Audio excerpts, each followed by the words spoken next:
Imaginez le jeune Friedrich Nietzsche, philologue brillant, plongé dans les textes grecs anciens. Il dévore les dialogues de Platon et les récits sur Socrate, mais au lieu d'admiration, une colère sourde l'envahit.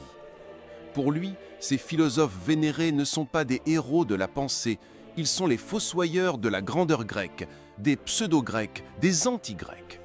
Dans Le Crépuscule des idoles, il écrira « Socrate et Platon sont des symptômes de décadence, des instruments de la dissolution grecque. » Pourquoi une telle hostilité?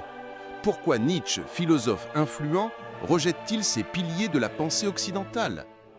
Né en 1844 dans une petite ville allemande, Nietzsche grandit dans une Europe en mutation. L'industrialisation bouleverse le continent, la science ébranle les certitudes et la philosophie cherche de nouveaux chemins.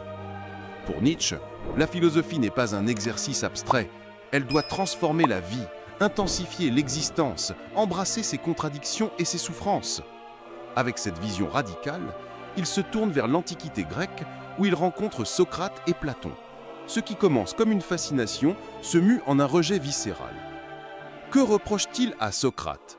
Ce philosophe, arpentant Athènes pour questionner ses concitoyens, incarne pour Nietzsche le triomphe de la raison sur l'instinct. Avant Socrate, la Grèce antique vibrait d'une culture célébrant l'art, la tragédie, l'équilibre entre l'apollinien, mesure, et le dionysaque, ivresse. Socrate, avec sa dialectique obsessionnelle et sa quête de définition rationnelle, étouffe cette flamme vitale. Pour Nietzsche, il marque un basculement funeste. La pensée rationnelle l'emporte sur les forces instinctives et la populace triomphe de la noblesse grecque.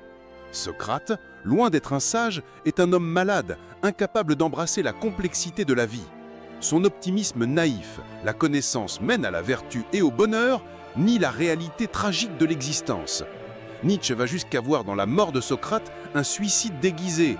Incapable de vivre pleinement, il se serait laissé condamner par Athènes.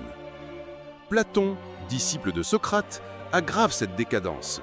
Sa théorie des idées, posant un monde intelligible, parfait, dont notre réalité ne serait qu'une copie, est pour Nietzsche une fuite du monde concret. Le véritable monde, nous l'avons aboli, ironise-t-il.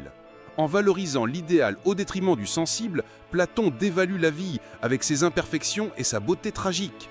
Sa conception du bien, comme idée suprême, impose une morale universelle, une tyrannie que Nietzsche rejette comme un ressentiment des faibles contre les forts.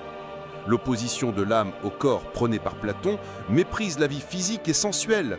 « Restez fidèles à la terre », s'écrie Nietzsche, ainsi parlait Zarathustra, dénonçant ces empoisonneurs qui prêchent des espérances supraterrestres. Enfin, la quête platonicienne d'une vérité absolue nie la nature changeante de la réalité. Il n'y a pas de faits, seulement des interprétations, affirme Nietzsche, opposant une vision perspectiviste à la rigidité platonicienne.